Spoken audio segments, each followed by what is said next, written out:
আসসালামু আলাইকুম রহমতুল্লাহি ওয়া বারাকাতুহু। প্রিয় দর্শক শ্রোতা মণ্ডলী, আশা করি সকলে ভালো আছেন। মুফাজ্জল ইসলাম একজন স্বঘোষিত নাস্তিক।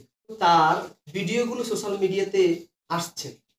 তিনি ইসলামের বিরুদ্ধে যত ভিডিও বানিয়েছেন, তিনি জীবনেও অত ভিডিও দেখেনও নাই। এখন বর্তমানে ছাত্র আন্দোলনে, বৈষম্য বিরোধী ছাত্র আন্দোলন, ছাত্ররা যা কিছু করছে তার বিরুদ্ধে এই মুফাজ্জল ইসলাম তৎপরতা চালিয়ে যাচ্ছেন। কি বিশ্বাস হয় না? প্রিয় দর্শক শ্রোতা মণ্ডলী, আমরা আপনাদেরকে জানাতে চাই, বৈষম্য বিরোধী ছাত্র আন্দোলনে যারা যেখানে দেশের জন্য এবং মানুষের জন্য এবং দেশের আইন সুরক্ষার জন্য আবার নতুনভাবে বাস্তবায়ন করার জন্য কাজ করে যাচ্ছে, বৈষম্য বিরোধিতার জন্য, অপরাজনীতি বিরোধিতা করার জন্য, ধ্বংস করার জন্য যারা এই দেশে কাজ করে যাচ্ছে, তাদের ভয় পাওয়ার কোনো কারণ নাই। এই মুফাজ্জল ইসলাম আমাদের নবীর নামেও কত জঘন্য, মারাত্মক, ভয়ঙ্কর, নিকৃষ্ট কথা বলেছে। রাসূল সাল্লাল্লাহু আলাইহি ওয়াসাল্লামের স্ত্রী আয়েশা রাদিয়াল্লাহু তাআলা আনহার নামে কথা বলেছে, কোরআনের ব্যাপারে মারাত্মক জঘন্য কথা বলেছে, হাদিসের ব্যাপারে মারাত্মক জঘন্য কথা বলেছে। এই নাস্তিকের কথায় আপনারা দমে যাবেন, থেমে যাবেন। এটা তো হাস্যকর একটা ব্যাপার, যেখানে এতগুলো জীবনের বিনিময়ে, যেখানে শেখ হাসিনার সমস্ত ক্ষমতার বিপরীতে ছাত্ররা টিকে ছিল, এই মুফাজ্জল ইসলামের কথায় দুই একটা চাপা বাজিতে ছাত্ররা দেশ থেকে পালিয়ে যাবে, এদের কার্যক্রম বন্ধ করে দিবে। 72 hours. Mark the time, mark the date. It begins now. এই 72 ঘন্টার আলটিমেটাম দিয়েছে। আমি আপনাদেরকে বলতে চাই, সে একটি ভিডিওর মাঝে বলেছে, এই মুফাজ্জল ইসলাম, সে বলে যে মানুষ যদি কোরআন পড়তো কেউ ঈমান রাখতো না। নাউজুবিল্লাহ। বলে মানুষ যদি আজানের অর্থ জানতো, তারা অর্থ জানে না। এটা সত্য, মানুষ কোরআনের অর্থ জানে না, আজানের অর্থ অনেকেই জানে না। কিন্তু এই যে বললো কোরআনের অর্থ জানলে মানুষ আর ঈমান রাখতো না, সবাই বেঈমান হয়ে যেত, কাফের হয়ে যেত, তার মতো। এটা মিথ্যা কথা। কোরআন আল্লাহ বলছে, মাইয়াহদিহিল্লাহু ফালা মুদিল্লা লাহু, যাকে আল্লাহ হেদায়েত দেন তাকে কে পথভ্রষ্ট করতে পারে। এই যে একটা মূর্খ, ইসলামের ব্যাপারে মূর্খ, যদিও তার কিছু কিছু কথাবার্তায় মনে হয় সে যেন আসলে জানে। কিন্তু একটা কথা আপনারা মনে রাখবেন, একটা জিনিস জানা আর সেটা সম্পর্কে অভিজ্ঞ থাকা, এটার সাথে পার্থক্য রয়েছে। কোনো বিষয় জানা এবং কোনো বিষয়ে অভিজ্ঞ হওয়া বা দক্ষ হওয়া, বিচক্ষণ হওয়া, দুটার মধ্যে পার্থক্য রয়েছে। তো উনি হয়তো বা যে সাধারণ বিষয়গুলো দেখে তিনি বলতেছেন যে মানুষ কোরআন পড়লে হয়তো ইসলাম ধর্ম আর রাখতো না, বেঈমান হয়ে যেত, কাফের হয়ে যেত, যেরকম সে হয়েছে। অথবা সে, আল্লাহ তাআলা বলছে, কেউ কোরআন পড়ে কেউ পথভ্রষ্ট হয়, আবার কেউ সঠিক পথ পায়। কারণ কোরআন নিজে একটা পথ প্রদর্শক, আর হেদায়েত দেন আল্লাহ তাআলা। মৌলিক হেদায়েত দানকারী আল্লাহ তাআলা, কোরআন শুধু পথ দেখায়। তো এই মুফাজ্জল ইসলাম আরো কয়েকটি কথা বলেছে। সে তো অনেক কথাই বলে, আমরা যে বিষয়টা তুলে ধরতে চাচ্ছি, সে বলে যে রাসূল সাল্লাল্লাহু আলাইহি ওয়াসাল্লামের শানে সে কত মারাত্মক কথা বলেছে, যে মুহাম্মদ এবং, তারা তো সাল্লাল্লাহু আলাইহি ওয়াসাল্লাম বলে না, মুহাম্মদ সাল্লাল্লাহু আলাইহি ওয়াসাল্লাম এবং চার খলিফা আবু বকর, ওমর, ওসমান, আলী, এরা আসলে কি পৃথিবীতে ছিল কিনা তার সন্দেহ। অর্থাৎ এরা পৃথিবীতে আসেই নাই, নাকি এগুলো মিথ্যা কেউ কোরআন ব্যাপারে চালিয়ে দিয়েছে, বানিয়ে দিয়েছে। এবং সে সেখানে রেফারেন্স হিসেবে দুটি কথা উল্লেখ করে, যদি সেটা সত্যই হয়ে থাকে 1100 শতাব্দীর পূর্বে কেন হাদিস পাওয়া যায় না, এবং 9ম শতাব্দীর পূর্বে কেন 30% বেশি হাদিস পাওয়া যায় না। তার প্রশ্নের উত্তর হলো, তোমরা যারা নাস্তিক, তোমরা যারা বিভিন্ন নাস্তিকদের অনুসরণ করো, তাদের কথা তো 100 বছর আগেও পাওয়া যায় না, 500 বছর আগে তো প্রশ্নই ওঠে না। কেন পাওয়া যায় না? কেন ইসলামের কথাগুলো এখনো পাওয়া যায়? কেন পাওয়া যায়? কারণ হচ্ছে ইসলামের হাদিসগুলো প্রত্যেক রাওয়ায়াত ভিত্তিক আসে। যেমন ছাত্র বলছে, আমি অমুক উস্তাদের থেকে হাদিস গ্রহণ করেছি, অমুক উস্তাদ থেকে হাদিস গ্রহণ করেছে, অমুক উস্তাদ তার উস্তাদ থেকে হাদিস গ্রহণ করেছে, তার উস্তাদের নাম হচ্ছে অমুক। হাদ্দাসানা আব্দুল্লাহ ইবনে আব্বাস, হাদ্দাসানা সাহাবী, তাবি, তাবে, এইভাবে ধারাবাহিকভাবে ইমাম বুখারী পর্যন্ত এসেছে। ইমাম বুখারী রাহমাতুল্লাহ আলাইহি হাদিসগুলোকে সংকলন করেছেন। আপনার জানা থাকা উচিত, মুফাজ্জল ইসলাম সাহেব, আপনাকে বলছি, যদি আপনি ভিডিওটা দেখে থাকেন, প্রথমত ইসলামের ইতিহাসে হাদিস গ্রন্থ সংকলন করেন কে?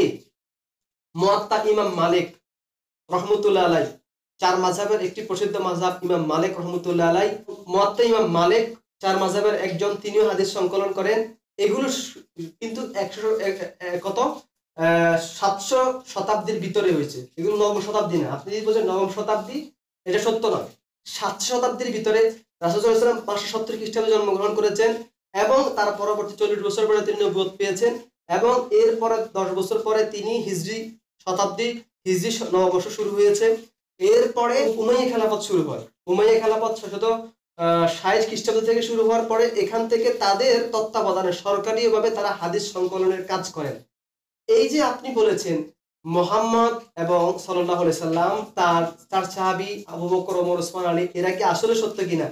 আপনি দেখেন, যদি উমাইয়া খেলাফত, আব্বাসী খেলাফত তারা সরকারিভাবে তারা হাদিসগুলো সংকলনের কাজ করেছেন। ইমাম আবু হানিফা রাহমাতুল্লাহ 80 হিজরিতে জন্মগ্রহণ করেছেন, তিনিও হাদিসের খেদমত করেছেন। এরপরে আপনি দেখতে পাবেন তাফসিরের গ্রন্থগুলো যারা কাজ করেছেন, জারির আত-তাবারি, ইবনে কাসির, জালালউদ্দিন সুয়ুতী, এভাবে ধারাবাহিকভাবে তারা তাফসির গ্রন্থগুলো সংকলন করেছেন। হাদিস গ্রন্থগুলো ইমাম বুখারী সব হাদিসগুলো সংকলন করে একটি গ্রন্থ সাজিয়েছেন, ইমাম মুসলিম, তিরমিজি, আবু দাউদ, নাসাই, ইবনে মাজাহ, যাতে করে আমরা এর সুফল পেতে পারি।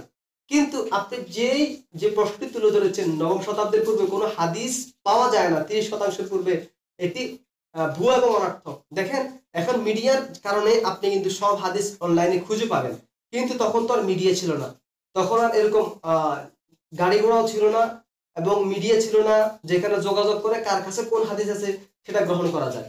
ইমাম বুখারী রহমতুল্লাহ আলাইহি 1000 কিলোমিটার দূরে গিয়ে হাদিস গ্রহণ করার জন্য তিনি একবার মিশরে যেতেন, একবার ফিলিস্তিন যেতেন, একবার মক্কায় আসতেন, একবার মদিনায় আসতেন, সারা বিশ্বের আনাচে কানাচে তিনি ভ্রমণ করতেন। যদি শুনতে পেতেন অমুক ব্যক্তির কাছে একটি হাদিস আছে, যে মুফাসসির ইসলাম আপনাকে বলি, আপনি বলেন 30% হাদিস কেন পাওয়া যায় না? গ্রন্থ তো সেখান, তখন গ্রন্থ সংকলন করার মতো তো এরকম পরিস্থিতি ছিল না, খাতা ছিল না, কলম ছিল না, মানুষ কিসে সংকলন করতে? আপনি একজন আইনজীবী দাবি করছেন নিজেকে, তখন তো খাতা কলম ছিল না, হাদিস সংকলন করবে কিভাবে?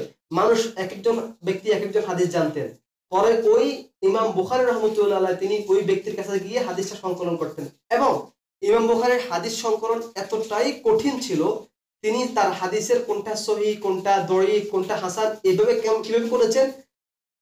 একজন ব্যক্তির কাছে দেখলেন 1000 কিলোমিটার দূরে গেলেন, দেখতে পেলেন একজন ব্যক্তি যার কাছে হাদিস রয়েছে তিনি একজন ব্যক্তির সাথে রাস্তায় বসে বসে ঝগড়া করছেন, কিংবা দোকানে দাঁড়িয়ে দাঁড়িয়ে ফুচকা খাচ্ছেন, কিংবা কিছু একটা খাচ্ছেন। এটা আদবের খেলাফ ইসলামী শরিয়ার দৃষ্টিতে। দাঁড়ায় দাঁড়ায় খাওয়া, রাস্তাঘাটে খাওয়া আলেমদের জন্য বিশেষ করে। তখন তিনি ওই লোকটার কাছে তার হাদিস গ্রহণ করেন নাই, চলে এসেছেন। ইমাম বুখারী এমন ব্যক্তি, প্রত্যেকটা হাদিস যাচাই বাছাই করে তার ওস্তাদ কে ছিল, তার ওস্তাদ কে ছিল, ওই রাবির কোনো সমস্যা আছে কিনা, ওই রাবি শেখা কিনা, ওই রাবির ভিতরে কোনো মোদাল্লাস ঢুকেছে কিনা, বা অমুক রাবি তার ওস্তাদের নাম পরিবর্তন করে একজন অখ্যাত ওস্তাদের নাম পরিবর্তন করে বিখ্যাত ওস্তাদের নাম লাগিয়ে দিয়েছে, যাতে করে তার ওস্তাদের ভুল ত্রুটিগুলো ঢাকা পড়ে যায়। এমন কিছু পেলে ইমাম বুখারী কখনোই ওই হাদিসটা গ্রহণ করতেন না। ইমাম বুখারীর হাদিস এত কঠিন ছিল, এই জন্য ইমাম বুখারী সারা পৃথিবীর সকল মুসলমানের কাছে সমাদৃত, গৃহীত, গ্রহণযোগ্য। এরপর ইমাম মুসলিম ঠিকই অনুরূপ, তার হাদিসের গ্রহণ করার মানদণ্ডটা কঠিন ছিল।